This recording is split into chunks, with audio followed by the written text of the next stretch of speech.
Hey, what's up everyone? So today what I want to talk about is using your fucking brain. And I've done other videos on this and I feel like it's time to do another one. And you know, again, I'm just trying to help. I'm just trying to give good advice and I'm just trying to plant a seed. And this information will help everybody, you know, even help myself. Me repeating this will make me even continue, you know, thinking more.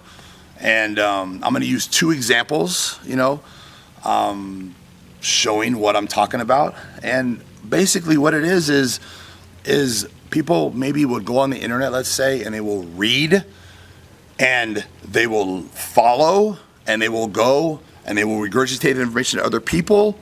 And they don't ever stop and think about what they're reading and analyze what they're reading and question what they're reading and experiment with what they're reading. They just read it, accept it, and in their head, yes, this is the best way, and now I'm going to go tell everyone else this best way so that they think I'm really smart and I know a lot about this subject matter. But is it the best way? How do you know it's the best way? Who wrote it? You know, what's the proof? You know, there is no proof because it's on the internet, you know? And the reason I can say this is happening because I can talk about something that I've been working and studying for over 25 years, let's say steroids for instance, and I've tried every fucking combination, I've done everything, you know, and I come up with what I feel is, you know, an incredible way to do it, and people will argue. And what are they arguing? They're arguing about what they read on the internet. And, you know, there's always a better way. That's what everyone has to realize. Anything in life, if someone gives you advice or someone tells you how to do something, that is not the best possible way to do it.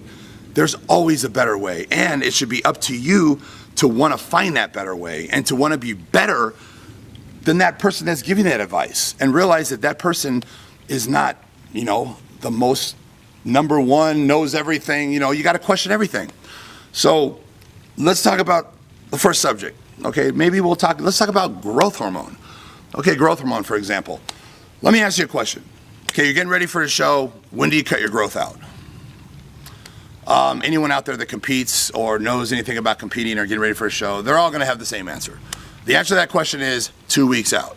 And the reason I say that is because everybody cuts their growth 2 weeks out. And when I say everybody, I probably have came across thousands of bodybuilders and had conversations, and I have yet to ever hear anyone say anything different. Never has anyone said anything different than 2 weeks. Hey, when do you cut your growth out? 2 weeks. When do you cut your growth? 2 weeks. 2 weeks. 2 weeks. That is the fucking answer. And, you know, you go on the internet, you read about it, that's what it's going to say. 2 weeks. And that's what everyone's doing. Now, how many people out there question that? How many people out there say, okay, let me think about this. What's the reason why we cut out for 2 weeks? Okay, the internet says that growth makes you retain water, so we got to cut the growth out so we can get rid of that water before the show, and it takes about 2 weeks to completely get rid of the water from the growth. Well, what do we do the last couple of days before a show? What are we doing?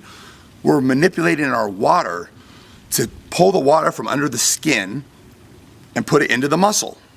Okay? So if you get your water right, it doesn't really fucking matter if you have the water from the growth or not, because you're pulling it from under the skin and putting it in the muscle. And think about it for a minute. Growth makes you fuller, rounder, and bigger.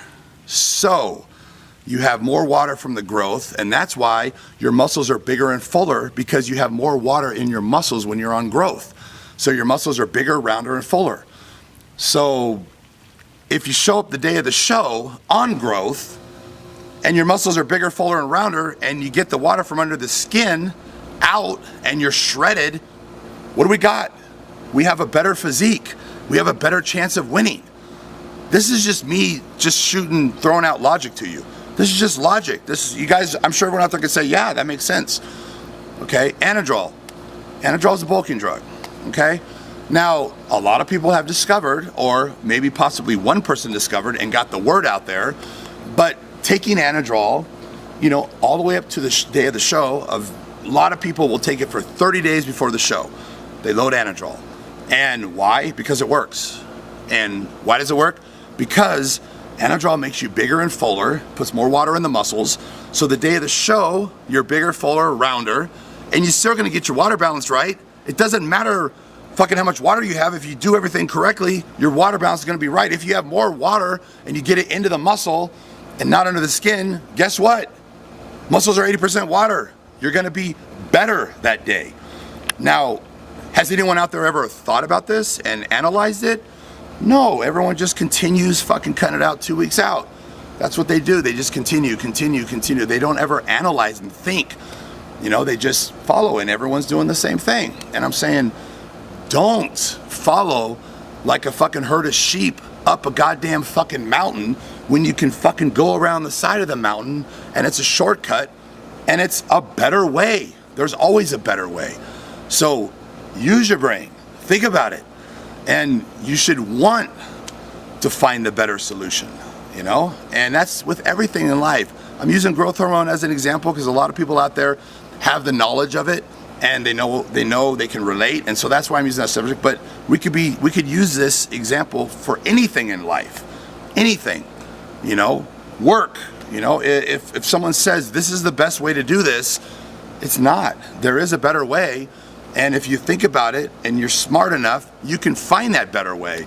And you can find the better way and go to your boss and say, look, listen to this, ba ba ba ba, and he's gonna be like, holy fuck, like shit, that's fucking incredible, you know? And that's what I'm talking about. Now, example number 2.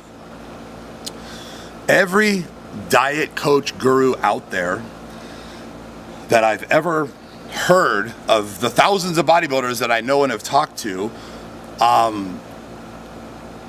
the guru has them eat usually a steak or a burger, either the night before or the morning of the show.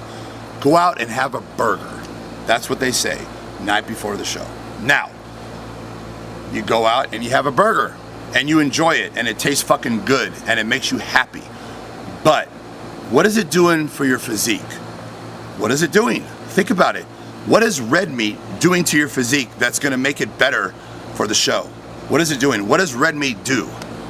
Absolutely nothing. Does it fill your muscles out? No. Think about it. Now, I'll tell you what it does do is it's gonna make your stomach stick out a little further. Meat is the hardest thing to digest. It sits in the stomach longer than anything else. So when you're on stage, you're gonna have fucking red meat in your stomach. Does that make any fucking sense? No sense. Makes no sense. So why does nobody question this?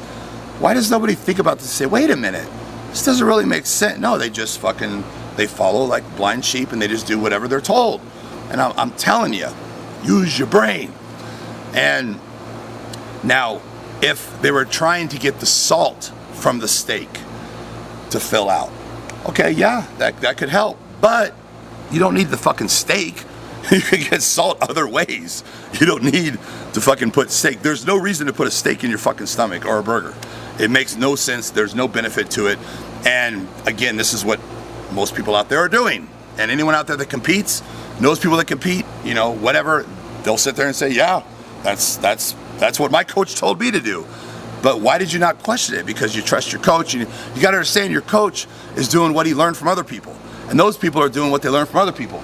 And people just copy what other people are doing, and it just goes down the line. You know, it's like, let's say for an example that I have Henny Rambod or George Farah, and they're helping me get ready for a show. And then a year later, I want to become a diet coach. What am I going to do? I'm just going to copy what I learned from them. That's what I'm going to do. I'm going to copy what they did with me. Well, is that the best possible scenario? Well, yeah, because they're the top coaches, but still, you don't think there's possibly a better way? There is a better way. So why not find that better way? Why not be a diet coach that's doing something no one else is doing because you found that better way? You know, like, why not be loading your competitors on glucose? You know, intravenous, you know, hook them up, you know, through the vein. Nothing's going in the stomach. Flat fucking stomach, full fucking muscles. And, you know, why not? You know, you want to put the least amount of food in your stomach as possible. You want to fill out and have the least amount of food in your stomach. That's the goal. And what fills you out? carbs, sodium, depending on what your diet is. If you're on keto, possibly fats. So does protein fill you out? No, protein doesn't do shit. So there's no reason. Now, again, think about this logically.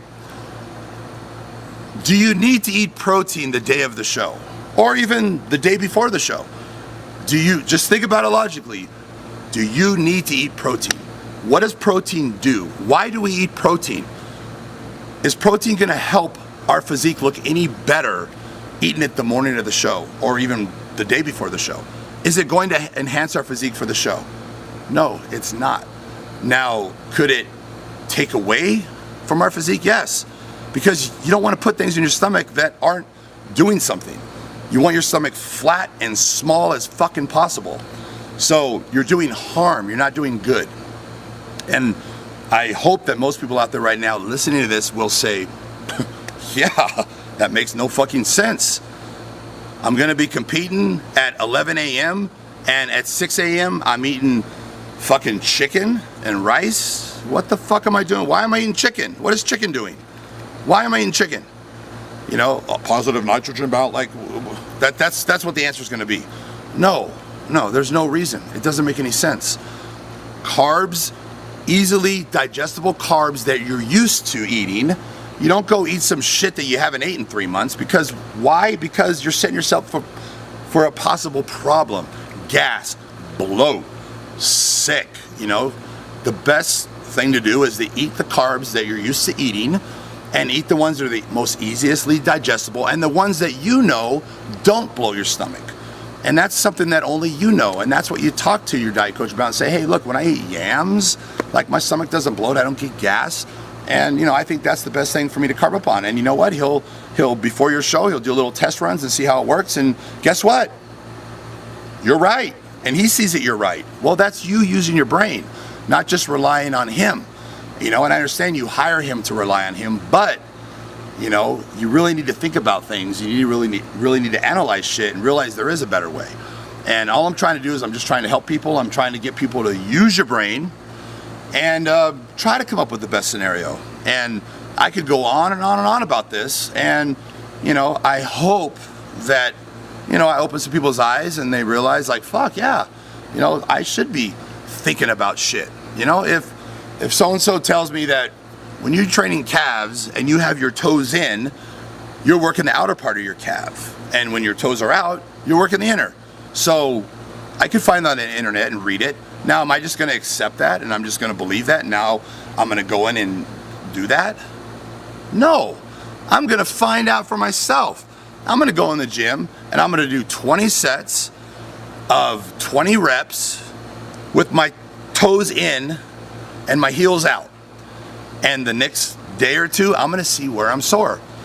Am I sore primarily on my outer calf, or is my whole calf equally sore? And really, it doesn't fucking matter if I have my toes out or my toes in. Or do I feel more soreness in my outer calf? And there is truth to that. Well, that's what you do. You go fucking find out. You don't just take what you read on the internet and fucking do it and believe it. No, you fucking experiment, think about it, and find out the best scenario.